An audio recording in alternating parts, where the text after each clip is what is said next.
Welcome to the Facilitators Deep Dive Podcast, your podcast on your way to facilitation mastery. Welcome to your own personal deep dive. We're going to be talking about, today, Surrounded by Vampires. It's by Thomas Erikson, and we are going to arm you with some serious knowledge. Have you ever left a conversation feeling like your soul has just been siphoned? You know that feeling. Mm-hmm. Like all of your will to live has been sucked out. Yeah, I think most of us probably have. That's an energy vampire, and we're going to talk about how to handle them. What I think is so interesting about this book is how he frames these vampires, right? So we're not talking about like spooky creatures of the night, but rather people or even jobs, situations that drain our motivation and leave us feeling just depleted. Okay, so like, if I'm understanding this correctly, like anyone can be an energy vampire. Yeah, absolutely. Even without knowing it. Exactly. And he really distinguishes between simply annoying people and true, quote, energy vampires, right? Right. So it's not just about being a bit grumpy, you know? Yeah. It's about consistently having this negative impact on the energy and enthusiasm of others. Have you ever felt completely exhausted after interacting with a specific person? Like your will to live has vanished? I mean, absolutely. It's like a negativity black hole. Yeah. So where do we start? Well, what's really interesting is that Erikson categorizes these energy vampires into a bunch of different types. Each of them has their own sort of unique tactic, right? Oh, okay. For sucking the life out of you. So he covers everything from like that meticulous perfectionist, you know, to the drama queen, to the subtly undermining passive-aggressive type, even the self-proclaimed martyr who thrives on those guilt trips. No, that's quite the lineup. Sounds like a cast of characters from a psychological thriller. It does, yeah. Let's start with the perfectionist. Okay. And the book actually uses the example of the movie 2 Weeks' Notice with Sandra Bullock. Yes, exactly. And remember, she's always right. Never misses a detail, right? And she's working way harder than anybody else. Yeah. On the surface, you know, these seem like really admirable qualities. But as the film and the book cleverly illustrates, it can be incredibly draining to be around someone who just operates at that level of unwavering perfection. It's like they set this impossible standard, right? Yes. Yeah. Making everyone else feel inadequate. Yeah. So why is this type so draining beyond just feeling judged? I think what's really interesting about what Erikson says here is he argues that these types of perfectionists really create an atmosphere of insecurity.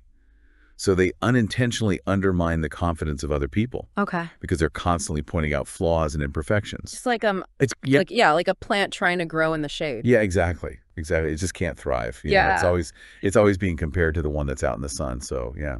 So it's not just about like, you know, our egos being bruised, but it's about really hindering someone's growth. Yeah, exactly. So what's the best way to handle a perfectionist, especially if they're, say, your boss? Well, the book suggests that you should focus on the agreed upon outcome rather than the specific process. Okay. Right? Okay. So it's all about reassuring them that like, hey, I'm going to deliver these results, but don't let them micromanage every single step. It's really about setting those boundaries and protecting your own energy. Okay, that makes a lot of sense. Shift the focus from the how to the what. Yeah, exactly. Let's move on to the next energy vampire on our list, the drama queen. The character Ronnie in the book sort of illustrates this this archetype. Yeah. Ronnie's the sort of your classic drama queen. She's impulsive. She's prone to these really over-the-top reactions, always spewing cliches. No, think of that coworker who turns every minor inconvenience into a Shakespearean tragedy. Oh, I know that person. Right. Yeah. So is it just that they're annoying, or is there sort of a deeper? Yeah, no, it's way more than just annoying. The real danger with this type of person is the psychological impact of their behavior. Yeah. So imagine you're working in an environment where everything is a crisis. Oh, gosh. Yeah, right. Yeah. Every single decision is just fraught with this drama. It creates this really confusing and ultimately empty work environment. Okay. Because there's just no real substance behind all the theatrics. Right, yeah. And when the inevitable crash comes, when that facade of constant excitement crumbles, it can lead to this disillusionment and even burnout in those around them. Yeah. It's like riding a roller coaster. Eventually you just get sick, you're tired of the ups and downs. Yes. How do you handle a drama queen like Ronnie, whether they're at work or in your family or even in your friend group? The key, according to Erikson, is to stay positive, right? And avoid feeding the drama. So don't engage with that negativity. Don't offer critical feedback because that will just escalate the situation. Instead, focus on the big picture. Offer encouragement and redirect that conversation to something more constructive. That's great advice. Don't give them fuel for the fire. Okay, let's tackle the next energy vampire, the bully. Okay. And Erikson uses a pretty chilling example here of a boss named Kenny to describe this type. Yeah, what I thought was interesting about how he approaches this is he uses this analogy of a Ferrari. Okay. Initially, they're alluring, they're impressive, they might even be intimidating. Right. You're drawn to that power, that charisma. But just like a Ferrari can leave you with a headache from breathing in the fumes for too long, bullies eventually reveal their toxic nature. So the allure of the shiny sports car, I get it. Yeah, exactly. So how does that actually relate to bullying? Well, they may start off charming, especially to those in positions of authority. But over time, that true color emerges. And that's where the Kenny example comes in. Exactly. So Kenny was this boss who's just incredibly charming, especially to, his superiors. Okay. But behind closed doors, he was verbally abusive to his team, ready to fly into rages. Oh, wow. Belittle people, create this atmosphere of fear and insecurity. That's terrifying. It's like having a Jekyll and Hyde boss. So what can someone do if they're stuck in a situation with a bully? Especially, at work, it can be hard to just walk away. Well, Erikson really urges readers to honestly assess their reasons for staying in that situation. Okay. Is the job, the relationship, or whatever the situation is it really worth the emotional, mental, and even physical toll it's taking on you? Weighing the cost, not just to your career, but to your well-being. Exactly. Okay. Let's shift gears. Let's talk about a type that can be a bit more subtle. The passive-aggressive. I think we've all encountered this type of person at some point. Oh, absolutely. Absolutely. I think we all have. So the master of indirect communication, right? Yes, exactly. So they're often expressing their frustration, anger, whatever, through these subtle acts of resistance or even sabotage. He gives the example of a woman who intentionally does a bad job. Okay. Just to avoid getting assigned more work. I've seen this. It's a classic case of passive aggression. The silent protest. Yeah, exactly. So if it's not just outright laziness, what is going on? Like, what's beneath the surface? Well, the book delves into the psychology behind this a little bit, and he suggests it stems from concealed rage. So instead of expressing their anger, frustration openly, they turn it inward. They blame others, and they just desperately try to avoid responsibility at all costs. It's like this way of exerting control without direct confrontation. So it's a sneaky way of getting their way without owning their feelings. They're tricky to deal with. Yeah, they are. Any tips for navigating the passive-aggressive minefield? So he gives a couple of different suggestions here. The first is to be super specific with your instructions. Okay. Leave absolutely no room for misinterpretation or plausible deniability. Okay, take away their wiggle room. Yes. Yeah. What else can you do? The second suggestion is to use sideways questions to uncover resentment. Right. So instead of directly asking, why are you upset? Yeah. Try something like, what do you think other people are upset about? Okay. Right. Okay. So it allows them to vent those frustrations without directly confronting you. It's like a safe outlet, I guess, for their negativity. Exactly. Okay. Moving on, let's talk about the poor me type, otherwise known as the martyr. Okay. He uses this really memorable anecdote about a woman named Jessica and her attention-seeking mother to illustrate this. Yeah. So Jessica's mother, Vera, is a classic martyr, right? So she experienced genuine hardship in her life, but instead of processing that trauma in a healthy way, she clings to this victimhood. She's constantly shifting the blame, manipulating through guilt. Sounds like she's trapped in a cycle of negativity. Yeah, she is. Even if her initial pain, was very real. Yeah. But how does this drain others? Why is this considered an energy vampire? Well, he explains that martyrs, they foster this perpetually negative atmosphere. They fixate on the problems, they relish in their suffering, and they rarely, if ever, focus on solutions. Oh, okay. You know, it's almost as if they derive a sense of identity from their victimhood. Hmm. And you know what's even worse is that negativity can be contagious. So just being around a martyr can drag down even the most optimistic person. They suck the joy out of the room. Yeah, absolutely. So how do you deal with someone like Jessica's mother? I mean, it sounds like a really delicate situation, especially if it's, a family member. Yeah. He gives two key suggestions here. The first is to actively shift the conversation from complaining to problem solving. Yeah. So instead of indulging their endless list of woes, Yeah. you gently guide them toward thinking about solutions. Okay, redirect the focus from the problem to the solution. Yeah, exactly. And the second is to set boundaries for listening to those complaints. Okay. Right. So you're saying you care about them, but... Yeah, but you're not going to engage in that negativity. Okay. So compassionate but firm. Yes, exactly. Okay. Let's dive into one of the most infamous energy vampires, the narcissist. Oh, yes. Erikson actually calls them the most hated energy vampire type. Yeah, there's a reason for that. Yeah. Narcissists, by their very nature, just create this constant energy drain on those around them. Yeah. It's their inflated sense of self-importance, their constant need for admiration, and their willingness to exploit others. It breeds resentment and disgust. It's that one-sidedness that just feels so draining. Yes. So if you're dealing with a suspected narcissist, what's the best course of action? Be ruthlessly honest with yourself about your boundaries. Okay. Right. Are they being respected? Is this relationship reciprocal? Or are you constantly giving, and not receiving anything in return? Step back. Take stock. What if it's not serving you? Then it might be time to consider distancing yourself. Yeah. Even if that just means creating some emotional space. Yeah. Protecting your own energy and well-being should always be a priority. Okay, so now this next part might make you rethink your entire existence. Oh, this is interesting. Erikson argues that we can actually be our own energy vampires. Oh, yeah. Our bad habits, negative self-talk, unhealthy thought patterns can drain us just as much as any other person. Yeah, absolutely. I think that's a really important point. We forget about those ones. So we can essentially sabotage ourselves without even realizing it. Okay, so what are some examples of these internal energy vampires? He shares this great anecdote about just misplacing his keys and how that one small frustration spiraled into this much bigger energy drain, right? Yeah. Through his whole day off.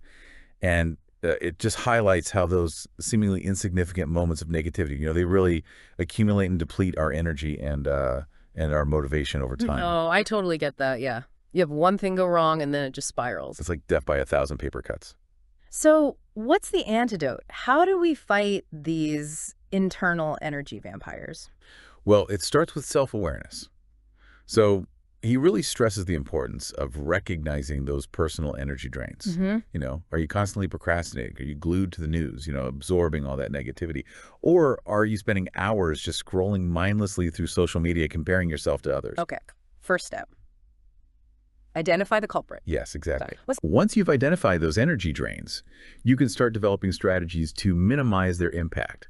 So he gives a bunch of different practical tips, from implementing like goal-setting frameworks to taking regular news detoxes to setting firm limits on social media use. This is so empowering. Yeah. It's not about being, a victim to our own bad habits. It's like becoming the architect of our energy. Exactly. Exactly.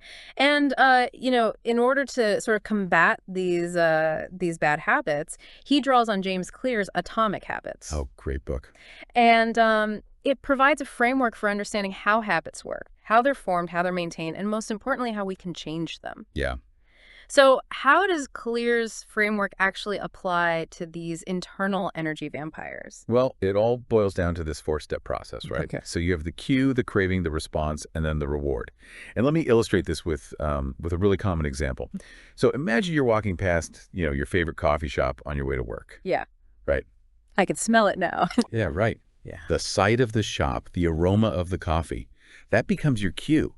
It triggers that craving for that caffeine, the sugar. Yeah. Your response, of course, is to buy the latte. Yeah. And the reward is that delicious sugary hit that just perks you right up. Mm-hmm.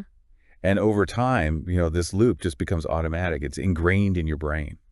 So we're creatures of habit, responding to these cues without even realizing it. Yeah. But how does this apply to, like negative habits like procrastination? The same principle. Okay. So think about the things that trigger your procrastination. Mm-hmm. Is it feeling overwhelmed by the task? Is it fear of failure? Right. Whatever that cue is, it's linked to that underlying craving, right? Which might be a desire to avoid discomfort or stress. Okay. So your response is to procrastinate, Yeah. put it off. And the reward is that temporary relief from that uncomfortable feeling. So we're rewarding ourselves for procrastinating. We're reinforcing that negative loop. Yeah. So how do we actually break free from this cycle? Well, he suggests a few strategies. The first is something he calls identifying your, quote, right thing to do. And the second is minimizing news consumption. Okay. And then the last one is setting limits on social media. Okay, let's unpack those one by one. Right. So what does he mean by the right thing to do? So he argues that we often get caught up in doing things the wrong way, Okay. even when we're focused on the right tasks. And to illustrate this, he uses this simple but powerful matrix. Okay. So imagine a grid with right things to do on one axis and wrong things to do on the other axis. Got it. Right. Yeah. And then the other axis is right way and wrong way. Visualizing it. Okay. So where do we ideally want to land on this matrix? It's that top right quadrant. It's doing the right things the right way. But the catch is that what constitutes the right things and the right way will vary from person to person. Okay. So it's about aligning your actions with your personal values and goals, essentially. Right. But how do you even determine what those right things are? He suggests starting with your goals. Okay. Right. Okay. What are you aiming for in life? What are your priorities? Once you have some clarity on those, you can start evaluating which actions will move you toward those goals. So be intentional. Yeah. Be strategic. Not just busy. Exactly. Yeah. Okay. And then there's that element of timing. Yes. Yeah. Which you mentioned previously. So he uses this great example of finishing like a patio project. Okay. If your goal is to have that done, by the weekend, certain actions will be more important than others. Yeah. You might prioritize speed over perfection. Okay. Right. Yeah. Maybe delegate tasks or even, let go of certain elements to ensure that you meet your deadline. So be flexible. Adapt your approach based on the situation and the desired outcome. Yeah, exactly. Exactly. This is so helpful. It's given me a whole new way to think about productivity. Yeah. Okay. Let's talk about another potential energy drain, news consumption. Okay. And Erikson has some pretty strong opinions on this. Oh, he does. He does. He doesn't mince words. No, he does not. He actually argues that the news cycle is inherently negative and biased. And he says it's actually designed to exploit something he calls our natural, quote, bad news bias. Oh, yeah. Hold on. Bad news bias. What does that mean? Well, it's this tendency that we have as humans to pay more attention to negative information than positive information. Okay. So, think about it. A headline about a plane crash is going to grab your attention more than a headline about a successful community initiative. That's so true. Like, our brains are just hardwired to focus on the negative. Why is that? Well, from an evolutionary perspective, it makes sense, right? Okay. So, being aware of potential threats, that was crucial for survival. Yeah. But in today's world, where we're just bombarded with this negative news 24/7, it can be incredibly draining. It's like we're constantly being primed for danger, even if it's not really affecting us. Yeah. Yeah. It's like, Directly. yeah, it's like this low-grade anxiety all the time. So how does this tie back to the news cycle being, designed to exploit us? Well, he argues that media outlets are intentionally playing up the negativity, right? Mm-hmm. Because they know that it gets our attention. Yeah. And attention translates into views, clicks, and ultimately profits for them. They're profiting off our anxiety. Yeah. So should we just avoid the news completely? What are we supposed to do? Well, he does acknowledge that completely disconnecting from the news, that can be challenging. Mm-hmm. But he really encourages readers to be more intentional with their consumption. Okay. Right. So be choosy. Yeah, be choosy. Quality over quantity. Exactly. Yeah. And he even suggests, trying a 30-day news detox. Wow. 30 days. Just to see how it impacts your energy levels. That sounds intense. What's the rationale behind that? Well, he believes that taking a break from that constant barrage of negativity can really help reset your mental and emotional state, Okay. and then allows you to approach the news with a more balanced perspective. So it's about being mindful, not mindless. Yes. Yes, exactly. Okay. What about social media? I feel like that's another potential energy vampire just lurking in our pocket. Oh, it is. Right. It is. You know, he calls social media this double-edged sword, right? Mm-hmm. On the one hand, it can be a powerful tool for connection, for learning, Yeah. even activism. Yeah. But on the other hand, it can be this breeding ground for negativity, comparison, and self-doubt. Oh, it's like a casino in our pocket. It's designed to keep us hooked, Yes. scrolling, clicking for hours on end. And oftentimes it leaves us just feeling empty, Yeah. depleted. He says that's one of the biggest ways that people describe how social media makes them feel empty. Wow. And he really emphasizes, setting those healthy boundaries. Yes, absolutely. With social media, just like we would with anything that's addictive. Yeah. So what are some practical strategies for managing our social media use? I mean, I know you mentioned a few before, but can we sort of dive a little bit deeper into this? Yeah, absolutely. He suggests a few tactics, starting with just being more mindful, Okay. you know? Okay. So before you pick up your phone to scroll, ask yourself, why am I reaching for this? What am I hoping to gain? Mm-hmm. Is it actually serving me? Or am I just mindlessly scrolling because it's a habit? Check in. Be intentional, not reactive. Exactly.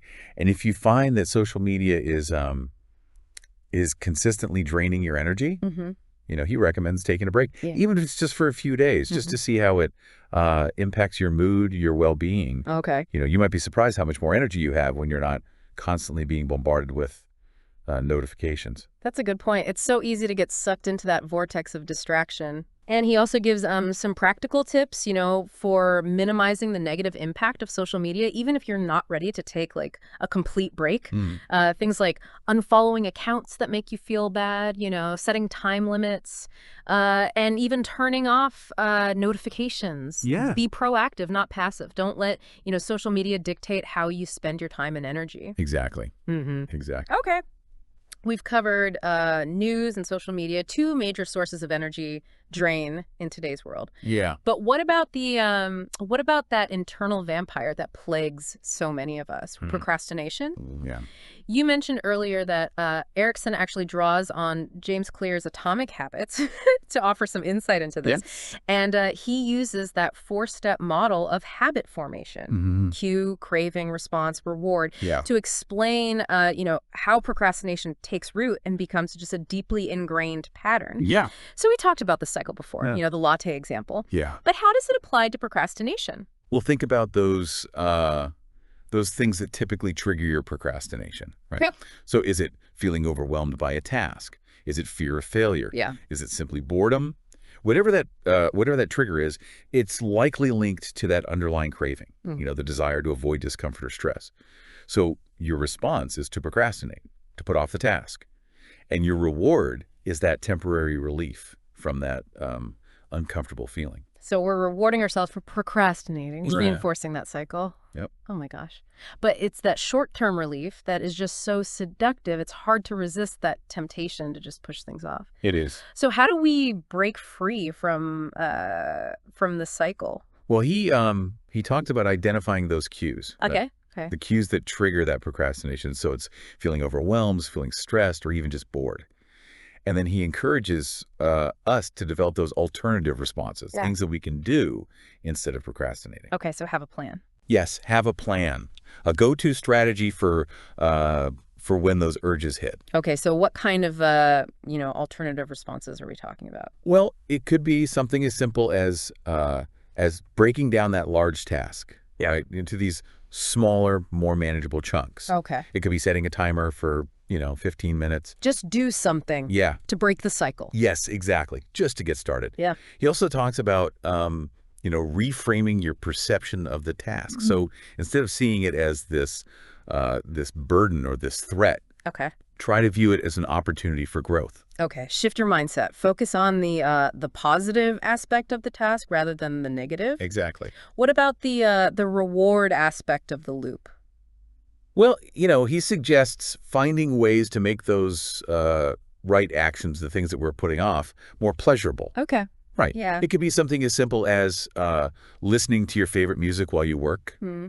or even rewarding yourself with a small treat. It's about creating those positive Breaking associations. our brains. Yeah, Yeah. exactly. Okay. And then, he also suggests tapping into your intrinsic motivation, so focusing on the meaning and the purpose behind. All right, let's pick up where we left off. We were just starting to explore this DISC color system and how it relates to energy vampires. So it sounds like, understanding our own color, that the colors of those around us could really be key to navigating these tricky energy dynamics. Absolutely. And it's not about, labeling people or putting people in boxes. Right. It's really about understanding those inherent preferences and communication styles that can lead to clashes and energy drain. And Erikson uses these DISC colors to paint a really vivid picture of these dynamics. And he starts with that classic red-green clash. Okay, remind me again, what are the key characteristics of reds and greens? So reds are your driven, action-oriented individuals. They thrive on challenges and getting things done. They're often seen as leaders, decisive, assertive, always pushing forward. And greens are more about stability, harmony, taking a slower, more methodical approach. Exactly. And while those differences can be, complementary in certain contexts, they can also lead to major frustration when those two personalities collide. And he calls it a case of opposites attract, but not in a good way.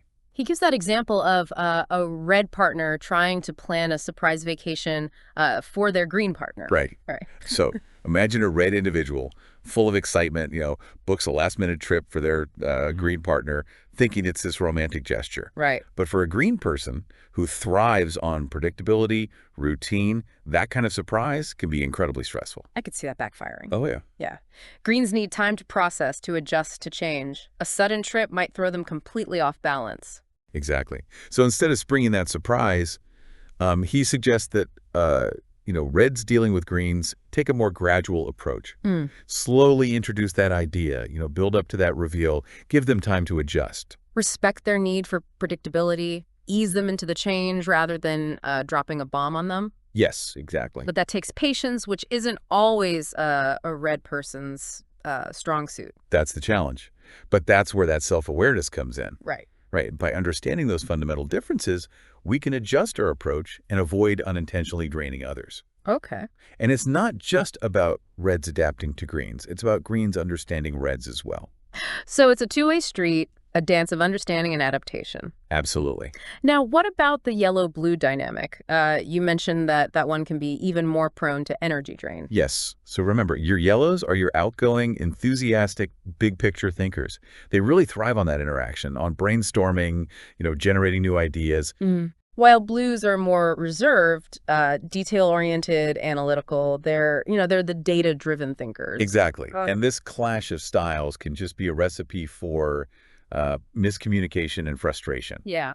So imagine, a yellow bubbling over with excitement about this new project, right? They're presenting their ideas with a flurry of enthusiasm and grand gestures. A blue person might start picking apart those details, pointing out the flaws and the logistical challenges. Oh, yeah. Deflate the yellow's enthusiasm. It's like throwing cold water on their creative fire. Yeah. Exactly. And on the flip side, the yellow's lack of follow-through, their tendency to jump from one idea to the next without, dotting all the I's and crossing all the T's, that can drive a blue person crazy. It's like they're operating on completely different wavelengths, Yeah. One fueled by inspiration, the other by logic, precision. Exactly.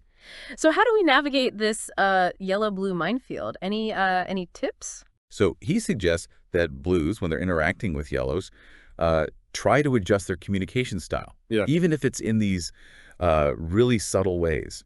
So instead of immediately launching into a detailed analysis, leaning forward, using open hand gestures, maybe even practicing smiling more. So signal openness, receptivity. Yes. Even if it doesn't come naturally. Exactly. Exactly. Okay, that's a great tip. What about yellows? How can they better communicate with blues?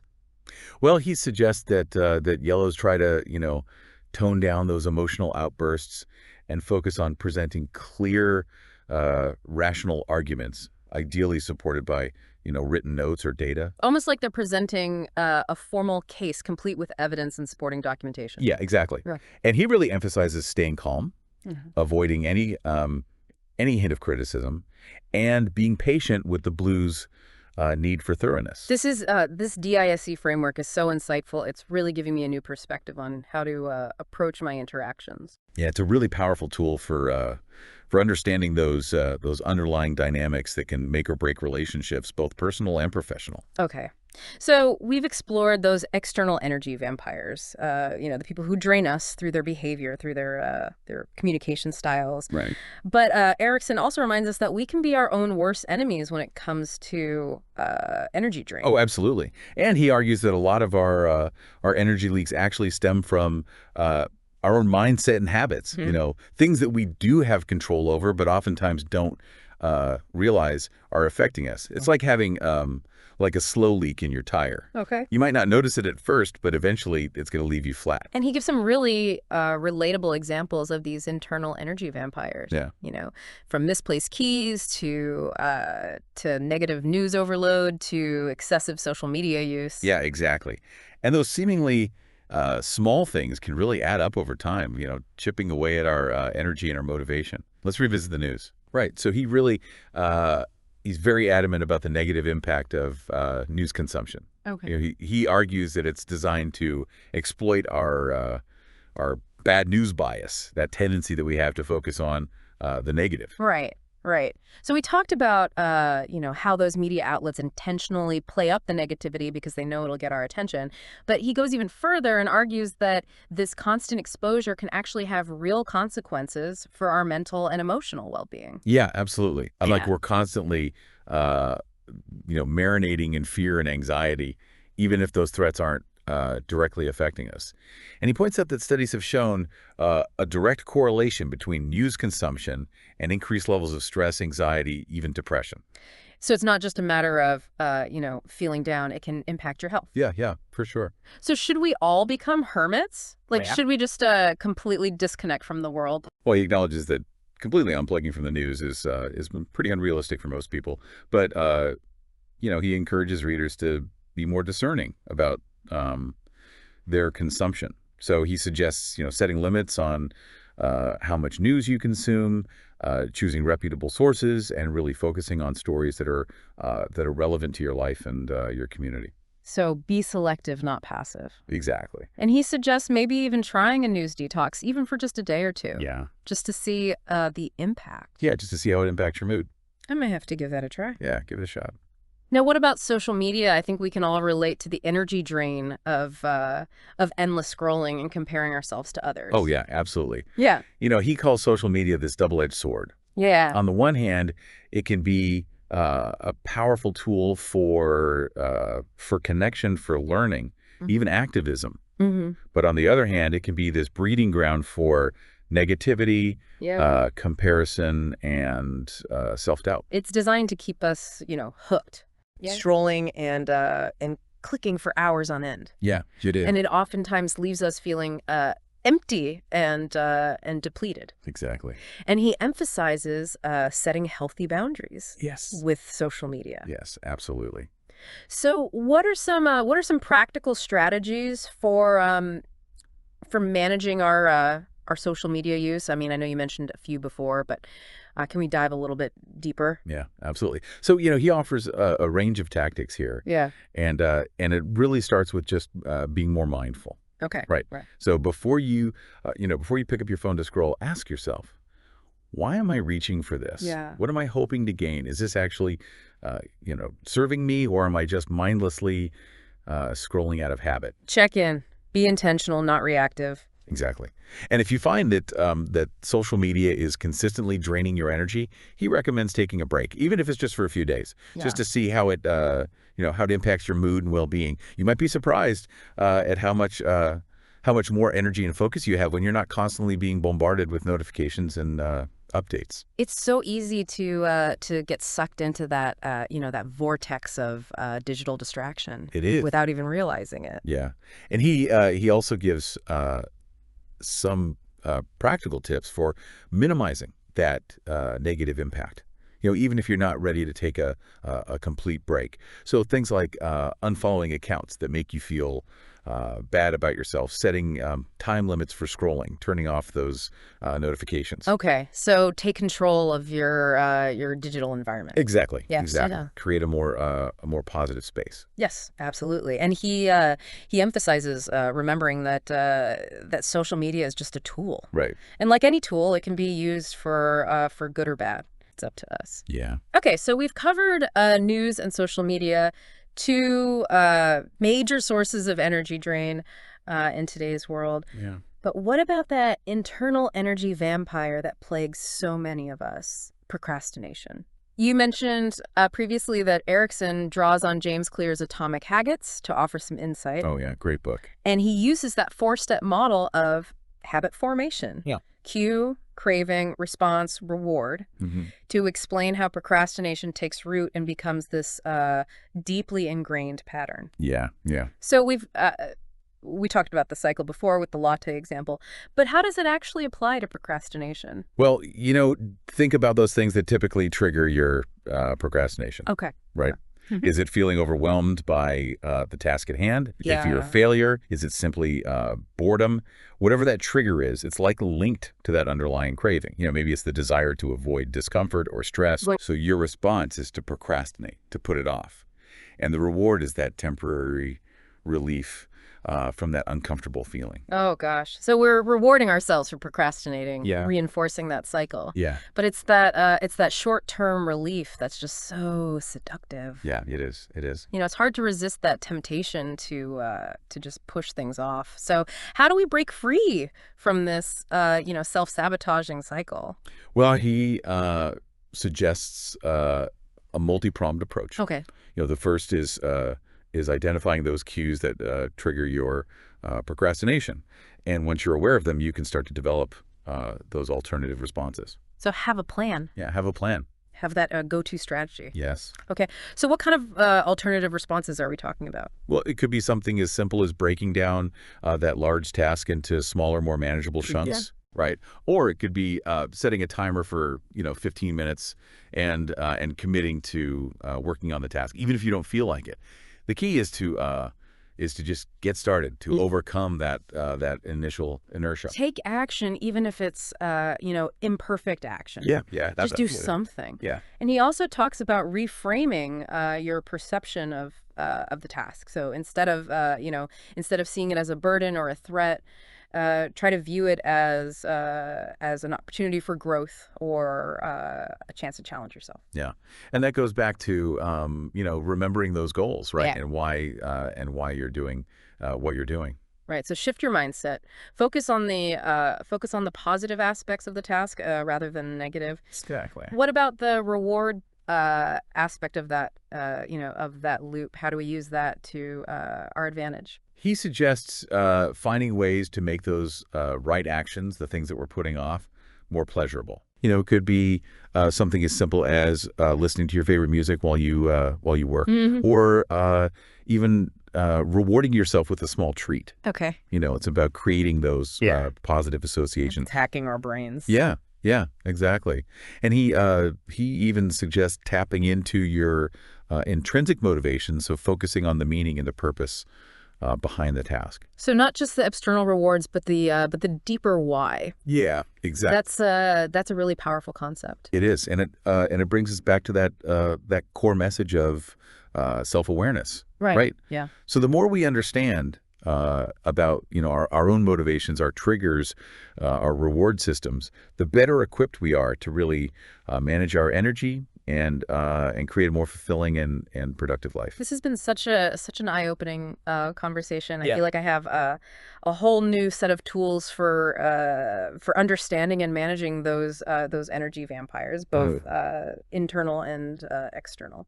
And to really further equip you in your battle against energy drain, he then delves into those specific challenges that each DISC color might face. Oh, that's interesting. So it's not just about understanding the general dynamics, but also recognizing the unique tendencies of each color. Yes.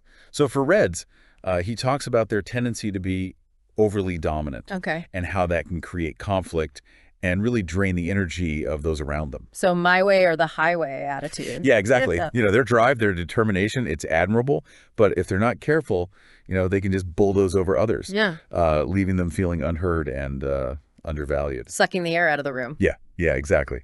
What about yellows? What energy drain tendencies do they need to be aware of? Well, he highlights their tendency to overpromise and underdeliver, which can, lead to disappointment and frustration. Remember Helen the Yellow, who couldn't remember the name of the amazing restaurant? Oh, yeah. Classic yellow. Enthusiasm without the follow-through. Yeah, exactly. Right. Their energy, their optimism, it's contagious, but they need to be, they need to be mindful of not getting carried away and setting unrealistic expectations. Find a balance between enthusiasm and accountability. Exactly. Okay. What about greens? What potential energy drains do they need to watch out for? So he points out their tendency to be overly passive, Okay. which can be very frustrating for those who are trying to get things done.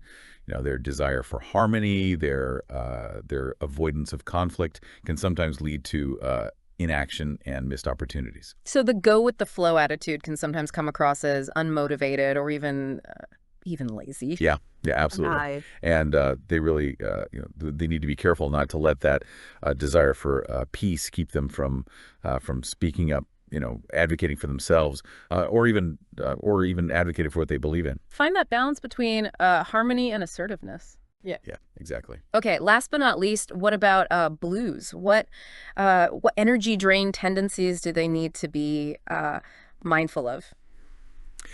So he talks about their, the focus on details and perfection, Okay. which, while it's admirable, can be incredibly draining for those who are more big picture oriented. Their need for precision, accuracy can sometimes slow things down and create unnecessary stress. So finding that sweet spot between being detailed oriented and not getting bogged down in minutia. Yes. Yeah. Exactly. Yeah.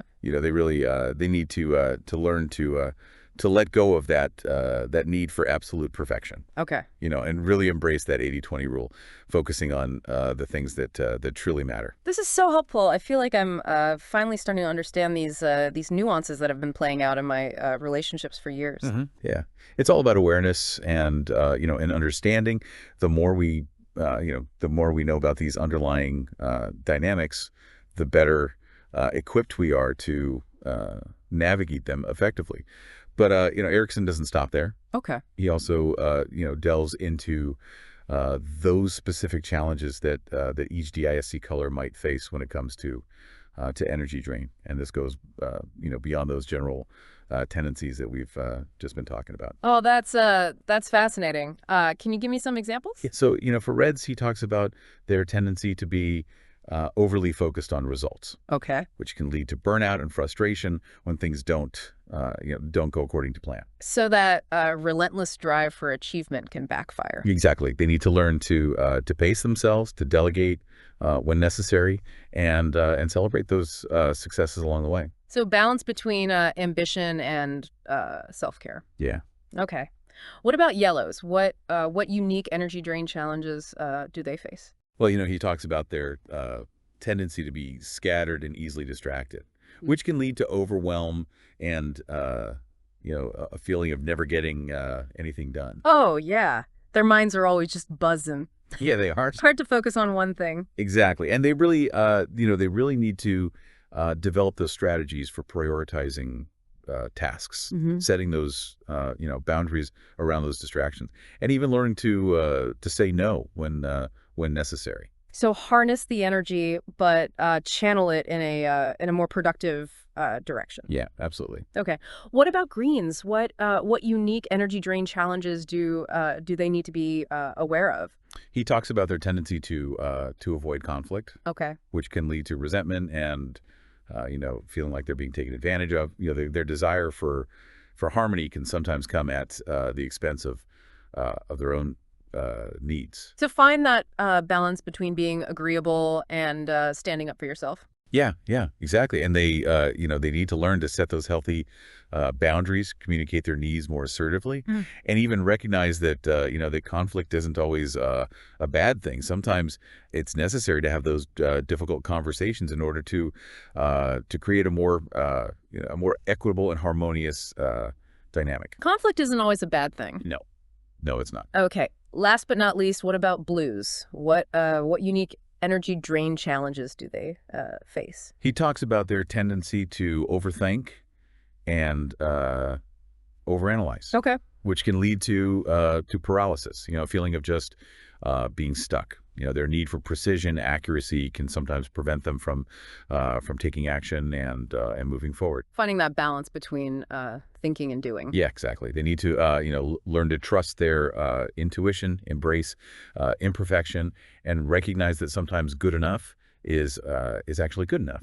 This DISC system is so insightful. It is. It is. It's like he's giving us a personalized, roadmap for understanding our own energy dynamics and navigating those tricky interpersonal relationships. And to make it even more relatable, he doesn't shy away from sharing his own personal experiences with energy vampires. He draws on anecdotes from his own life to really illustrate these concepts. Oh, I love that. I love it when authors are willing to be vulnerable Yeah. and share their own struggles. It makes it feel more real and more accessible. Yeah, absolutely. And he even talks about, a time when he was the energy vampire, Oh, wow. unknowingly draining those around him. I'm definitely intrigued by that. Can you share any details? Yeah. So he recounts this story from his teenage years when he basically stole a friend's story and passed it off as his own. I know the classic, teenage transgression. Yeah. But it sounds like it was a really significant, learning experience for him. Yeah, it was. And he readily admits it was a terrible thing to do, Hmm. but he really uses it as an example uh, of how we can all, slip into those energy draining behaviors without even realizing it.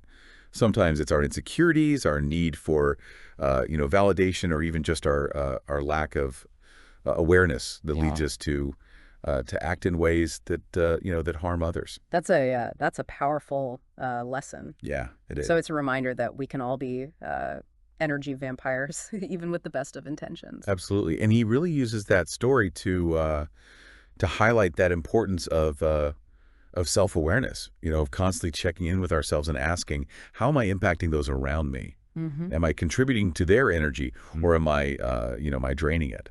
That's that's such a crucial question to ask ourselves regularly. It's about taking responsibility for our energy and making sure that we're not unintentionally causing harm. And he even talks about the energy drain of naivete, something that he struggled with in his younger years. Yeah. So what does he say about naivete? Well, he argues that while optimism is definitely important, naivete can actually be this form of gullibility that can lead us to be taken advantage of and ultimately drained of our energy. So being realistic, not overly trusting, recognizing that not everyone has, your best interest at heart. Yeah, yeah, exactly.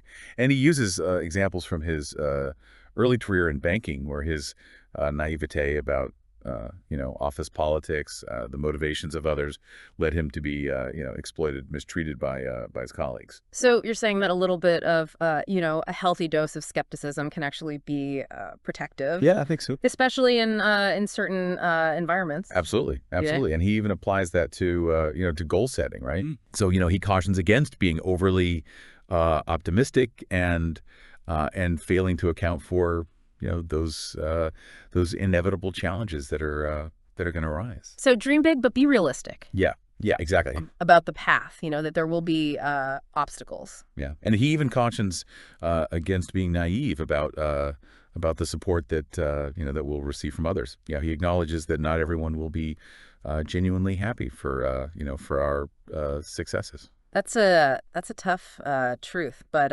it's important to to recognize that. It's easy to get caught up in that, everyone's rooting for me mentality, but reality can be can be much harsher. Yeah, absolutely. So he's not saying be cynical, but just a little bit more realistic, Yeah. right? Yeah, exactly. Just that healthy dose of realism can help us to, to protect our energy and really, focus on those who truly support us.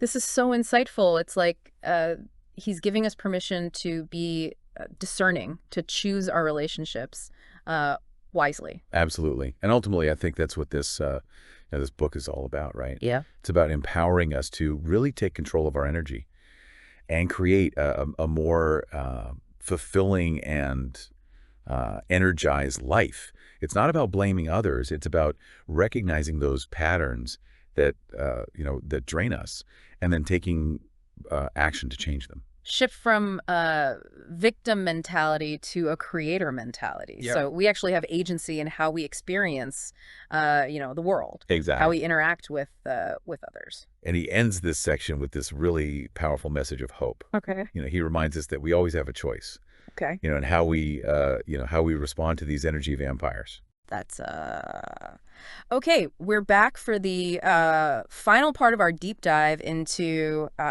surrounded by vampires. We've uncovered all those sneaky energy vampires, both the ones out there in the world and the ones that we carry within. And now it's time to talk about focus, that elusive state of mind that seems to just vanish whenever an energy vampire is around. Yeah, that's a great observation. The book really emphasizes how these energy vampires, with all their draining tactics, directly impact our ability to focus. Okay. Think about it. When you're constantly dealing with negativity, drama, or even just passive-aggressive behavior, how can you possibly, concentrate on the task at hand? It's like trying to read a book in a hurricane. It makes total sense. My mind feels scattered just thinking about it. Yeah. So what's the solution? How do we reclaim our focus in a world that's just filled with energy vampires? Well, he argues that it starts with understanding the nature of focus itself, and he actually compares it to a muscle, that needs to be trained and strengthened. Okay. So the more we practice focusing, the better we become at it. Okay, I like that analogy. So it's not about, achieving some superhuman level of concentration. Right. It's about gradually building up our stamina. Exactly. And just like any muscle, our focus can get fatigued Sure. if we overwork it. Right. So that's why it's so crucial to build in regular breaks. Okay. To give our minds a chance to rest and recharge. So like interval training for our brains. Yes. Yeah. Yeah, exactly. Short bursts of intense focus followed by periods of rest and recovery. And, just like a personal trainer would, tailor a workout plan to your specific needs, Erikson offers a range of strategies, for strengthening your focus, tailored to different personality types and situations. Can you give some examples of these, focus boosting strategies? Yeah. So one of his key recommendations is to minimize distractions. Okay. This seems obvious, but in today's world, it's easier said than done. Right. So, he suggests things like creating, dedicated workspaces, turning off those notifications, even using, noise-canceling headphones to block out external distractions. Create those boundaries, Yeah. mental and physical spaces where you can just focus without interruption. Exactly. And it's not just about those external distractions. It's also about managing those internal distractions, those thoughts, worries and anxieties that can derail our focus. Yeah, those are the worst. It's like having a committee of inner critics just constantly chattering in your head. Yeah.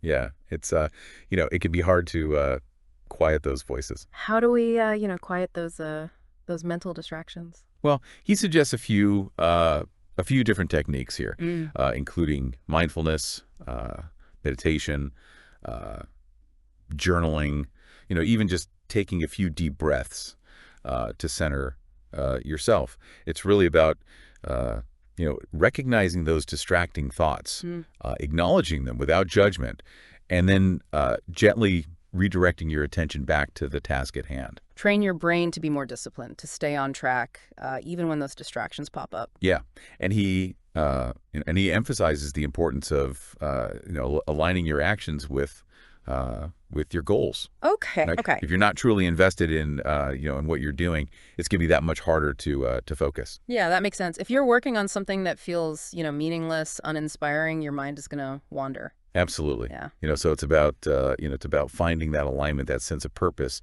that fuels your focus and motivation.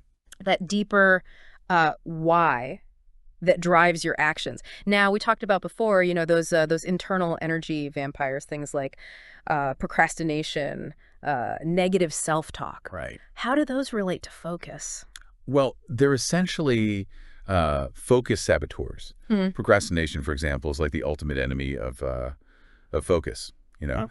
When we procrastinate, we're essentially delaying the inevitable, Mm-hmm. and that creates this constant undercurrent of anxiety. Right. That makes it almost impossible to fully concentrate on anything It's else. like a mental to-do list just hanging over your head, constantly reminding you. Yeah, exactly. And negative self-talk can be just as detrimental. Oh, it is. When you're always, criticizing yourself, doubting your abilities, you're depleting, your mental energy, Mhm.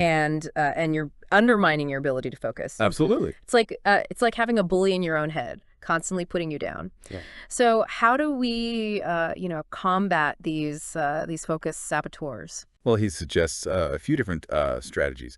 For procrastination, it's about breaking those tasks down into those smaller, more manageable chunks, setting realistic deadlines, finding ways to make the task more enjoyable or even rewarding. Make it easier to get started. Find those little motivators that keep you going. What about negative self-talk? How do you silence that inner critic? Well, he really recommends practicing self-compassion. Okay. Treating yourself with the same kindness and understanding that you would offer a friend or a loved one. It's about challenging those negative thoughts, replacing them with more positive and realistic ones. So become your own cheerleader, not your own worst enemy. Exactly, and it's not about denying those flaws or pretending that everything is perfect. It's about acknowledging those imperfections while also recognizing your strengths and your potential. Finding that balance, that realistic self-acceptance. Yeah. This is so empowering. It's like we're taking back control of our minds, reclaiming our focus from all those energy vampires that have been holding us back. That's the beauty of this, this book. Yeah. It's not just about identifying the problem. It's about offering those practical solutions and really empowering readers to make those changes. And understanding that it's a process. Yes. It's not going to happen overnight. No, it won't. So build those mental muscles, practice those focus boosting strategies, and be patient with yourself along the way. Exactly. And recognize that, that we're all works in progress. Right. There will be days when, our focus is laser sharp, and there will be days when, we feel scattered, distracted. Mhm.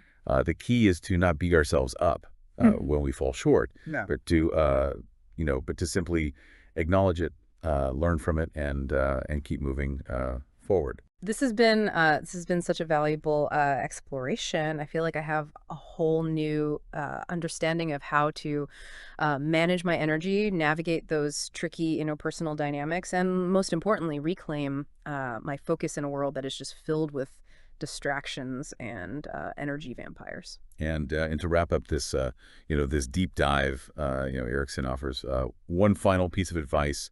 A reminder that really ties back to everything that we've been discussing, and he encourages readers to clear the bad air, to let in the fresh air. I love that metaphor. It's Yeah. about creating space for positivity, energy, focus to flow back into our lives. Exactly. It's about consciously choosing who and what we allow into our lives, setting boundaries, and really prioritizing our own well-being. It's about recognizing that we have that that power to create a more fulfilling and an energized existence, free from the drain of of those energy vampires. This has been such an insightful and empowering conversation. Thank you so much for joining us today on this deep dive into Surrounded by Vampires. It's been a pleasure. And remember, you have more, you have more power than you realize. You have the power to choose how you engage with the world, how you manage your energy, and and how you focus your attention. So go out there and create, the life that you deserve. And to our listener, we'd love to leave you with this thought-provoking question to ponder as we wrap up here. Now that you're aware of these energy vampire types and the strategies for reclaiming your focus, what one small step can you take today to protect your energy and create a more positive and productive space for yourself? It could be a conversation you need to have, a boundary you need to set, or even just a conscious decision to unplug and recharge. Whatever it is, you have the power to make a change. Thanks for joining us, and we'll see you next time for another fascinating deep dive. See you next time on the Facilitators Deep Dive Podcast, your podcast on your way to facilitation mastery. Until next time. See you then.